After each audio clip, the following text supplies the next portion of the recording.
علی بھائی اگلا سوال ہے، آج کل سردیوں میں نماز پڑھنے کے لیے وضو اور غسل کرنا ایک نہایت دشوار کام ہے، کیا ایسی صورتحال میں تیمم کے ذریعے کام چلایا جا سکتا ہے؟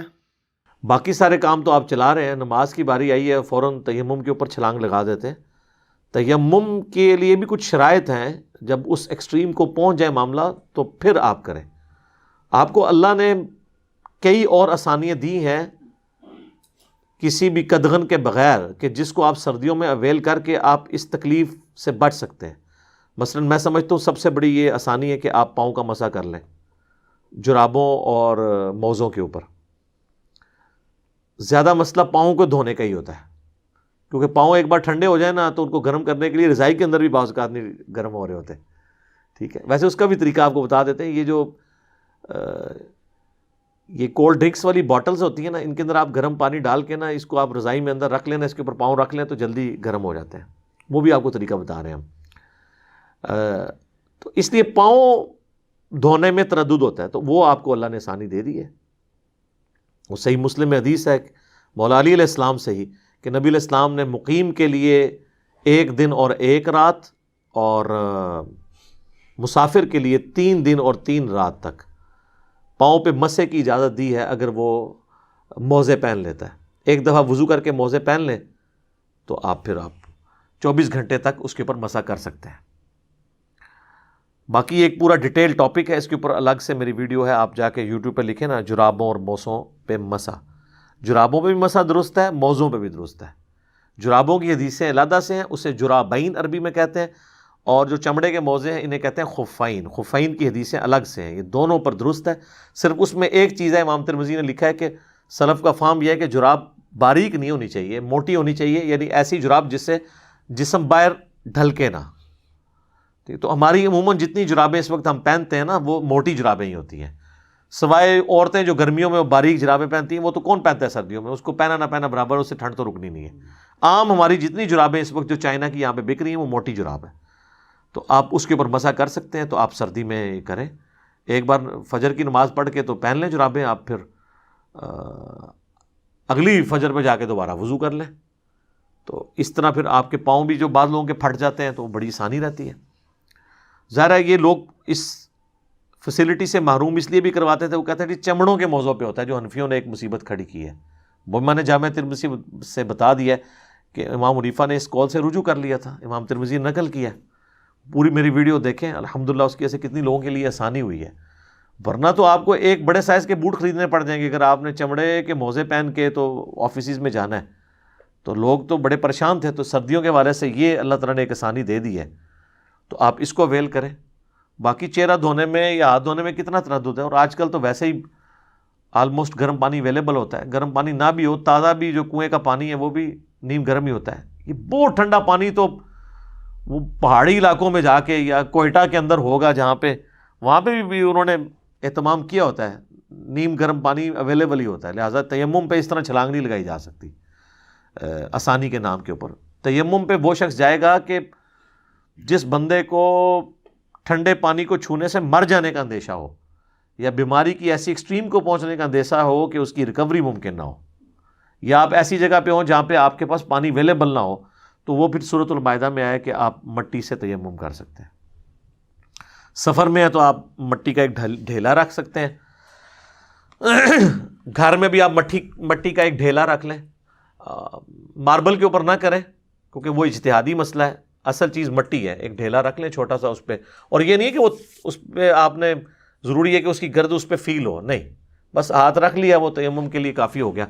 قرآن میں آئے پہلے چہرے کا کر لیں، ایک بار اس کو ٹچ کر کے دونوں ہاتھوں کو، اور دوسری دفعہ جو ہے نا وہ دونوں ہاتھ کونیوں سمیت، تو آپ کا تیمم مکمل ہو جائے گا۔ اس میں سر کا مسح، پاؤں کو دھونے والا اس کا ایکویلنٹ کوئی نہیں ہے نا۔ اور ایون یہ بھی آسانی ہے کہ آپ پہ اگر غسل جنابت بھی فرض ہے نا، تو آپ تیمم کا طریقہ سیم ہی ہے جو وضو والا ہے۔ اور ہاں البتہ کپڑے جو گندے ہیں وہ آپ ضرور بدل لیں، تو ادروائز بعض اوقات انسان لیٹ اٹھتا ہے، ٹائم تھوڑا ہے، 5 منٹ رہ گئے ہیں طلوع آفتاب میں، تو ظاہر غسل کریں گے تو لیٹ ہو جائیں گے، تو آپ تیمم کر کے نماز پڑھ لیں۔ اور کپڑے بدلنے کا اگر ٹائم نہیں تو انہی کپڑوں میں پڑھ لیں، نماز درست ہو جائے گی۔ ظاہر ہے وہ ایز اے لاسٹ ریزارٹ ہے، ٹھیک ہے۔ اس میں بہرحال اختلاف ہے، بعض لوگوں کے نزدیک منی ناپاک نہیں ہوتی ہے، لیکن دلائل کی روشنی میں ہمارا موقف تو یہی ہے جو امت کی اکثریت کا ہے کہ منی ناپاک ہے۔ امام شافعی کا یہ موقف غلط ہے، یہ الگ سے ایک ٹاپک ہے، میں صرف اشارتاً یہاں پہ ڈسکشن کر رہا ہوں۔ لیکن مجبوراً اگر کسی کا معاملہ ہے، کئی لوگ تو اکثر نماز کے لیے کہتے ہیں جی کپڑے پلید ہیں، ان کو آگے سے کہنا یہ تسی ہڈے پلید ہی رہندے ہو، یہی کہنا چاہیے ان کو۔ ویسے تو وہ ایک کامن بہانہ بنایا ہوا ہے، تو مجبوراً ہے تو اب کوئی مسئلہ نہیں۔ کئی لوگوں کو اور ایشوز ہوتے ہیں، قطروں کی بیماری بہت ایکسٹریم لیول پہ چلی جاتی ہے، بڑھاپے میں جا کے مثانے کی کمزوری کی وجہ سے وہ پیمپرز باندھتے ہیں، ڈائپرس یعنی استعمال کرتے ہیں، تو ان کے لیے ایک معاملہ ڈیفرنٹ ہے۔ ٹھیک ہے، ایک وقت میں ایک نماز اس طریقے سے وضو کر کے یا تیمم کے ذریعے پڑھ لیں۔ تو سردیوں میں آپ نے یہ والا معاملہ کرنا ہے کہ آپ نے فیسلٹی سردیوں والی وہ آپ اویل کریں کہ آپ تیمم کی صورت میں جب بیماری میں آپ کو اندیشہ ہے، ادروائز یہ جرابوں کا اور موزوں کا مسئلہ میں کہتا ہوں نہیں، کمال چیز اللہ تعالیٰ نے رکھ دی ہے۔ آپ جو ہے نا وہ اس فیسلٹی کو اویل کریں تو آپ کو سردی فیل بھی نہیں ہوگی انشاءاللہ، کیونکہ زیادہ مسئلہ پاؤں کے ساتھ ہوتا ہے، باقی وضو کرنا آسان ہوتا ہے۔ تو تیمم پہ ڈائریکٹ چھلانگ نہیں مار سکتے، ایز اے لاسٹ ریزارٹ ہے جب کوئی اس طرح کی سچویشن ہو، خوف کی حالت ہو، بیماری بڑھ جانے کا خوف یا ٹائم نکل جانے کا خوف، جس طرح آخری وقت میں آپ اٹھیں پھر یہ پانی نہ مل رہا ہو، پھر آپ تیمم کریں گے، ادروائز آپ کو وضو کر کے ہی نماز پڑھنی ہوگی۔ سردیوں میں آپ جو ہے نا وہ جرابوں اور موزوں کے مسے کو یوز کر لیں، یہ انشاءاللہ تعالیٰ آپ کے لیے آسانی ہوگی۔ ٹھیک ہوگی جی؟ علی بھائی اگلا سوال ہے، سخت سردیوں یا گرمیوں میں گھر میں نماز پڑھنا اور نمازوں کو جمع کرنا کہاں تک درست ہے؟ دیکھیں جی، یہ اس شخص کے لیے ہے نا کہ جو پھر دودھ پتی پینے کے لیے اور فاسٹ فوڈ کے لیے گھر سے نہ نکلتا ہو، باقی تو سارے کام جو ہے وہ باہر جا کے ہو رہے ہیں، جب نماز کی باری آئے تو یہ کہنا شروع کر دیں جی سردیوں میں نکل نہیں سکتا۔ انہی لوگوں کو آپ کہنا کہ صبح کے وقت اگر آپ سردیوں میں فلاں مسجد میں نماز پڑھیں گے تو گورنمنٹ کی طرف سے فی فجر 1,00,000 روپے آپ کو دیا جائے گا، تو دیکھیں ان کی سردی کیسے ختم ہوتی ہے۔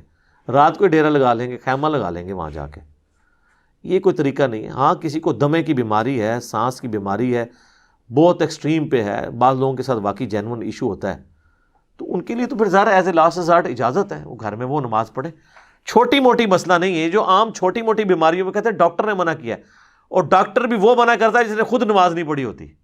جس کو اپنی آخرت کی فکر ہے وہ ڈاکٹر تو کسی کو اپنے اوپر نہیں لے لے گا کہ ڈاکٹر نے منع کر دیا ہے گھر میں پڑھ لیں،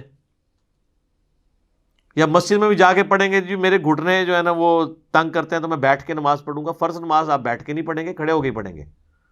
اگر آپ کو گھٹنے فولڈ کرنے میں ایشو ہے تو کھڑے ہو کے پوری نماز پڑھ لیں، فرض نماز۔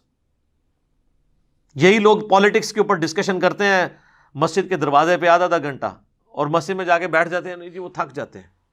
نہیں، کس کو دھوکہ دے رہے ہیں آپ؟ فولڈ کرنے کا ایشو ہے نا، تو کھڑے ہونے میں تو فولڈ کا ایشو نہیں، آپ کھڑے ہو کے پوری نماز پڑھ لیں، قیام کو نہیں آپ چھوڑ سکتے۔ تو گھر میں آپ نماز پڑھیں گے جب ایکسٹریم چیز ہو وہ ٹھیک ہے، حدیث موجود ہے صحیح بخاری اور مسلم دونوں میں کہ نبی صلی اللہ علیہ وآلہ وسلم سخت سردیوں میں اور بارش کے موسم میں ہمیں حکم دیتے تھے کہ ہم گھروں میں نماز پڑھ لیں۔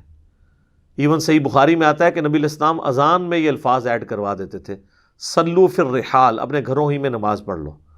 حتیٰ کہ بخاری میں آتا ہے، ابن عباس کہتے ہیں جمعے کا دن تھا، جمعے سے زیادہ تو تاکید کسی نماز کی نہیں ہے نا۔ تو آپ علیہ السلام نے کہا مؤذن سے کہ تم نا اناؤنسمنٹ کر دو کہ گھروں ہی میں نماز پڑھ لو۔ تو گھر میں ظاہر زور کی نماز پھر جمعے کے ایکویلنٹ پڑھی جائے گی۔ تو اس میں الفاظ ہیں بارش میں اور سخت سردیوں میں۔ بارش میں اس لیے کہ کیچڑ ہوتا ہے، آج کل بارش میں اتنا ایشو نہیں ہوتا، پکی جگہ ہیں، چھتری لے کے نکل سکتے ہیں، گاڑی میں نکل سکتے ہیں، اگر آپ باقی کاموں کے لیے نکلے ہیں تو اس کے لیے بھی نکل سکتے ہیں، لیکن فیسلٹی پھر بھی میں آپ سے چھین نہیں سکتا، شریعت بدل نہیں سکتی، فتویٰ نہیں آپ پہ لگاؤں گا۔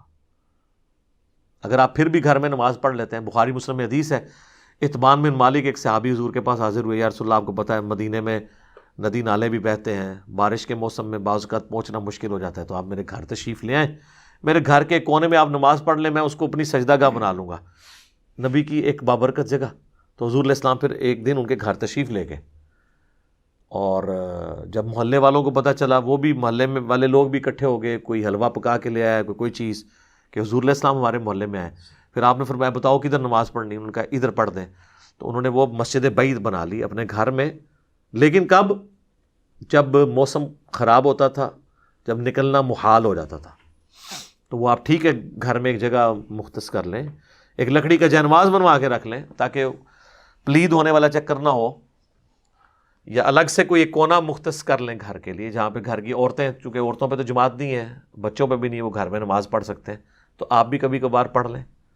اور سردیوں میں نمازوں کو جمع بھی آپ کر سکتے ہیں اگر آپ کے لیے تردد ہے, خصوصاً وہ عورتیں جو بچوں کی دیکھ بھال کر رہی ہیں ان کے لیے تو مشکل ہے, وہ تو میرے علیحدہ سے کلپ ریکارڈڈ موجود ہیں, نمازوں کو جمع کرنا وہ آپ دیکھ سکتے ہیں. ایون صرف فرض پڑھیں وہ کافی ہے, عام لوگ بھی خالی فرض بھی پڑھ لیں تو کافی ہے. کیا صرف نماز فرض پڑھ لینا اس کے کافی ہے؟ انہوں نے تو آپ کو عشاء کی 17 رکعتیں بتائی ہیں, دن رات میں ٹوٹل 17 رکھتے ہیں 24 گھنٹے میں, 2 فجر 4 ظہر 4 عصر 3 مغرب 4 عشاء. اس کے دلائل میں بھی میری کئی ایک ویڈیو ریکارڈنگز موجود ہیں, وہ آپ دیکھ سکتے ہیں. باقی نمازیں آپ جمع کریں. مسلم شریف میں اوپر تلے احادیث ہیں 10 1629 سے لے کے آنورڈ. ابن عباس رضی اللہ تعالیٰ عنہما کہتے ہیں کہ اللہ کے محبوب صلی اللہ علیہ وآلہ وسلم نے بغیر خوف کے, بغیر بارش کے, مدینہ شریف میں یعنی بغیر سفر کے ہمیں ظہر اور عصر کی نمازیں جمع کروائیں اور اس کے بعد مغرب اور عشاء کی بھی کروائیں. تو اس میں یہ بھی رزلٹ نکلا جو انہوں نے 3 چیزوں کا ذکر کیا نا, بغیر خوف, بغیر بارش اور بغیر سفر. تو اس کا مطلب ہے کہ وہ یہ بتانا چاہ رہے تھے کہ سفر, خوف اور بارش ہوتی تو نمازیں جمع کرنا درست ہے, اس کے بغیر بھی آپ نے کر دی. اس پہ امام نووی نے باب باندھا ہے کہ سفر و حضر میں نمازوں کو جمع کرنا.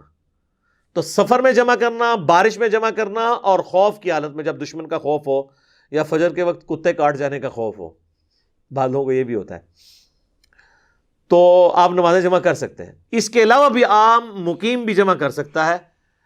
تو وہ تابعین نے پوچھا کہ اللہ کے نبی علیہ السلام نے یہ عمل کیوں کیا تھا؟ تو فرمایا تاکہ اس لیے کہ امت کے لیے اس معاملے میں آسانی ہو جائے اور کوئی تنگی باقی نہ رہے.